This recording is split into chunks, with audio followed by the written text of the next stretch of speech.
RLD को है? अभी चुनाव हुआ क्या, अभी तो मतदान हो रहा है। मैं अपील करता हूं कि लोग अपना मतदान सुनिश्चित करें और जरूर डालें वोट, क्योंकि वोट नहीं डालोगे तो फिर 5 साल आपकी कठिनाइयां और बढ़ जाएंगी। तो आप कैसी सरकार बनाना चाहते हो, अच्छे जनप्रतिनिधि का चयन कीजिए, अपनी वोट जरूर डलवाइए। विपक्ष ईवीएम पर सर सवाल उठा रहा है, उसको तो चुनाव क्यों लड़ रहे हैं? ईवीएम खराब है, लोकतंत्र है नहीं, संविधान खत्म हो जाएगा, इस तरह के डर दिखा रहे हैं पब्लिक को, नकारात्मक बात कर रहे हैं, कोई एजेंडा नहीं है। इस तरफ आप देखें तो एनडीए का स्पष्ट एक मत है, देश को विकसित कैसे कर रहा है, लॉन्ग टर्म एक विजन के साथ काम कर रहे हैं। ऐसे मुद्दे जिसकी कोई पार्टी प्रचार क्या चर्चा ही नहीं करती, जैसे कि क्लाइमेट चेंज, जलवायु परिवर्तन, आज नौजवान के लिए शायद सबसे बड़ा मुद्दा है, किसान के लिए सबसे बड़ा मुद्दा है।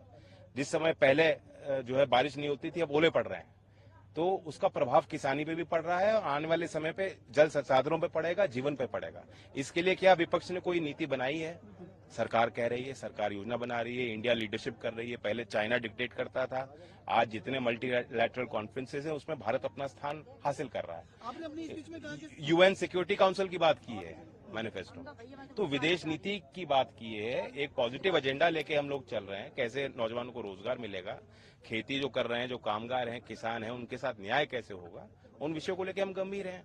अब ये कह देना ईवीएम खराब है, लोकतंत्र, ये तो पहले से ही बहाने बना रहे हैं, हार के बहाने ना बनाइए। सर आपने अपनी स्पीच में कहा कि आप इंडिया की बैठक में रहे हैं, इंडिया की बैठक में बैठे हैं, उनका माहौल और आपका जो है उसको आप कैसे देखते हैं? मैं अभी बताया ना कि यहाँ पॉजिटिविटी है, एक दूसरे में तालमेल है, संवाद है, सहयोग है आपस में। मैं गठबंधन का हिस्सा हूं, मैं राजस्थान के कई सीटों पर जाके मैंने प्रचार किया। कांग्रेस में जब हम साझे थे, हमारे एक विधायक से वहां सरकार चली 5 साल, लेकिन कोई संवाद नहीं था, एक दूसरे का कोई सहयोग नहीं था। तो हम गठबंधन करके एक दूसरे का सहयोग के लिए तत्पर हैं। इस तरह से यहाँ मोदी नगर में हम हैं, पूरी बीजेपी की टीम, वर्कर्स ग्राउंड लेवल पर तैयारी कर रहे हैं, ऐसा लड़ रहे हैं जैसे कि बीजेपी का कोई लड़ रहा हो। तो उस माहौल को बनाने के लिए, पार्टियों में तालमेल बनाने के लिए एक लीडरशिप चाहिए होती है। वो नेतृत्व का अभाव है इंडिया में, सब अपनी अपनी खिचड़ी पका रहे हैं, उस बात को समझिए आप। कितनी उम्मीद है एनडीए को सीट के लिए? उम्मीद नहीं, विश्वास है। लोग कहते हैं कि भाई 80 सीट कैसे आएंगी या कौन सी सीट एनडीए जीतेगी। मुझे इंडिया की कोई जीतती सीट नहीं दिख रही, मैं वो कहां से गिनाऊं? पहले चरण का आप विश्लेषण कीजिएगा, पता लग जाएगा।